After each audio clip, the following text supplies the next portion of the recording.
Dito tayo banda sa may likuran ng property mga kapraps. So, ayan, may mga kawayan na tanim sa bandang likuran. Tapos dito po sa kabilang gilid, mayroon din yung mga tanim na mahogany. Ayan, malalaki na rin yun mga kapraps. Oh. 4,691 square meters. Ito ay titulado na matatagpuan natin dito sa bayan ng Nagcarlan, Laguna. Punong-puno po yan ng mga fruit bearing trees. Daming mga lansones, tapos may mga rambutan, may mga puno ng langka, may mga tanim na kakao. Ayan, ang langka, ang daming bunga. Patag na patag ang lupa mga kapraps. May bunga na ang langka. Meron itong mga tanim pa na mga puno ng santol. Ayan o, mga santol, mga saging, may mga puno din ng niyog.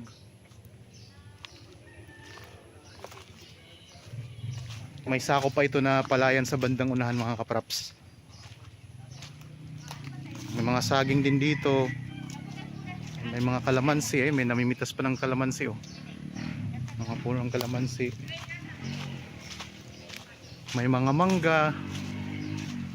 At napakalapit lang sa kalsada mga kapraps. Ilang hakbang lang, nasa barangay road ka na. Meron tong sariling right of way na 4 meters ang lapad. So ito, saging. May mga saging dito. Ito yung sakop na palayan sa harapan.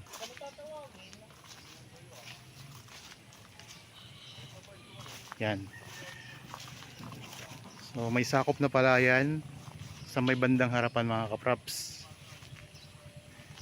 At meron pa kayong mountain views. Ayan o. Ganda ng view mga kapraps ano. Kung interested po kayo sa property na ito, pwede nyo kaming makontak sa mga contact details na nandyan sa inyong mga screen. Ito, may mga rambutan dito sa pwesto na to. Mga rambutan.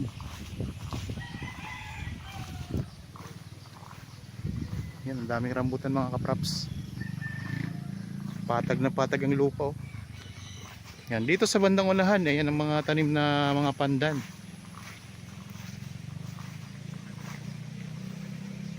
So, pampabango na ang kanin mga kapraps.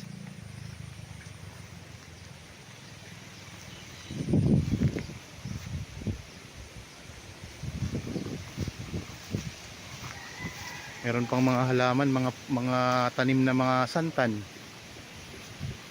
Ayan, mga santan mga kapraps oh. Tapos yung kubo for ano na yan, renovation o kaya pwedeng tanggalin nyo kung gusto nyo tanggalin mga kapraps kung sakaling mabili nyo itong property. Maganda dito, magtayo kayo ng rest house, maganda ang klima. Maaliwalas. Tahimik dito ang lugar mga kapraps. Ang property na ito ay malapit lang din sa bayan ng Pila, Laguna.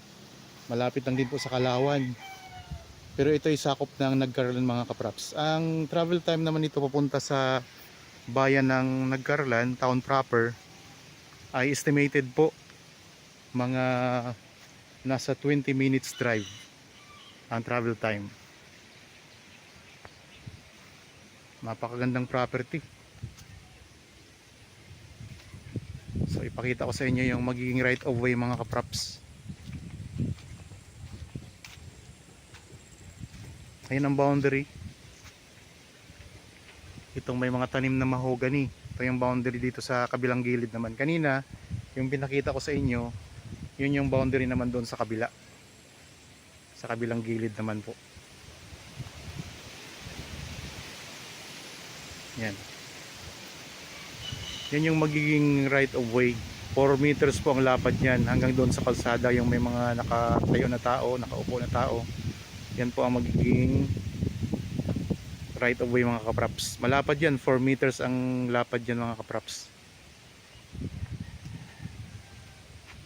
Sa kalsada na po yan yung mga may mga motor na yan. Yan na po ang barangay road. Tapos meron ditong sa ngayon ginagawa na tulay na mas mapapalapit ka sa pagpunta sa National Highway. So So ongoing po ang construction ng tulay. Kung sakaling interested po mga kapraps, ulitin ko lang po, ayan po ang mga contact details namin sa inyong mga description box nitong video. Pwede nyo po kami makontak dyan para kung gusto nyo yung puntahan, bisitahin ng personal ang property, sasamahan po namin kayo. Okay po, sana nagustuhan nyo ang property na in-offer ko sa inyo ngayon mga kapraps.